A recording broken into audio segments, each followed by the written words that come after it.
Hello everyone. आज है 14 फरवरी। ये एनालिसिस वीडियो है 15 फरवरी 2024 के लिए। तो हम कल की बात करते हैं, लेकिन देखते हैं पहले आज निफ्टी में क्या हुआ था। निफ्टी में मैंने ये लेवल दिया था कि यहाँ पर अगर ब्रेकआउट मिलता है 21,700 पे तो कॉल का ट्रेड लेना है, और आराम से इसने 150 पॉइंट का टारगेट दिया था। इसी तरह से बैंक निफ्टी में भी 300 पॉइंट का टारगेट आज का मिला था। अगर किसी ने इसको कैप्चर किया होगा तो अब बात करते हैं कल की।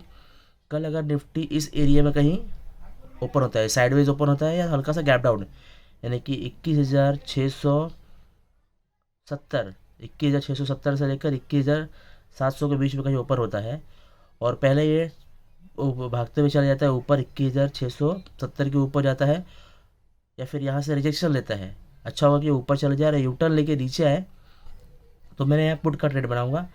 मेरा फर्स्ट टारगेट होगा, एंट्री होगी 21,670 पे, फर्स्ट टारगेट होगा 21,790 का, और सेकंड टारगेट होगा 21,700 का। और मान के चलते कि अगर ये ऊपर ना जाके कहीं साइडवेज इसी एरिया में ओपन हो और नीचे आ जाए 21,700 के आसपास, और ये ब्रेक डाउन, इसको ब्रेक डाउन कर दे, तो मैं यहाँ पुट का ट्रेड नहीं लूँगा, मैं वेट करूँगा इसको यूटर्न लेने का। और अगर ये यूटर्न ले लेता है यहाँ से, तो एक अच्छे से पॉजिटिव कैंडल के साथ 21,700 में कॉल का एंट्री लूँगा। फर्स्ट टारगेट होगा 21,790 का, सेकंड टारगेट होगा 21,870 का। और मान के चलते हैं कि ये 21,700 से नीचे भी चला जाता है अगर दौड़ते हुए, तो मैं वेट करूँगा इस लेवल का 21,640 का।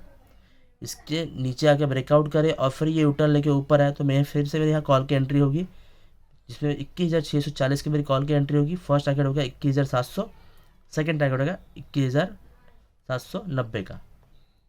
और अगर मान के चलते हैं कि मार्केट कहीं गैप अप ओपन होता है कल के दिन इस एरिया में 21,890 से लेकर 22,000 के बीच में कहीं भी गैप अप ओपन होता है, और ये 22,000 को ब्रेकआउट करता है ऊपर, और जैसे ही यूटर्न लेके आएगा तो मैं 22,000 पे पुट की एंट्री लूँगा।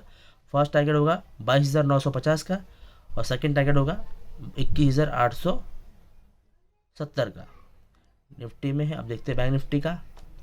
बैंक निफ्टी में थोड़ी कंडीशन ज़्यादा है, क्योंकि बैंक निफ्टी ने आज तो एकदम ज़बरदस्त, मैंने तो 300 पॉइंट का टारगेट दिया था, लेकिन कम से कम ये 800 से 900 पॉइंट ऊपर चला गया है। चलो अच्छी बात है, अगर किसी ने कैच किया होगा तो। कल मान के चलते हैं कि मार्केट अगर साइडवेज ओपन होता है इस एरिया में 45,650 से लेकर 46,200 के बीच में, और पहले ये भागते हुए चला जाता है ऊपर 46,200 के ऊपर ब्रेकआउट करता है और यूटर्न लेके नीचे आता है, तो 46,200 पे मेरा पुट की एंट्री होगी। फर्स्ट टारगेट होगा 45,950 का, सेकेंड टारगेट होगा 45,650 का, ये होगी पुट के लिए।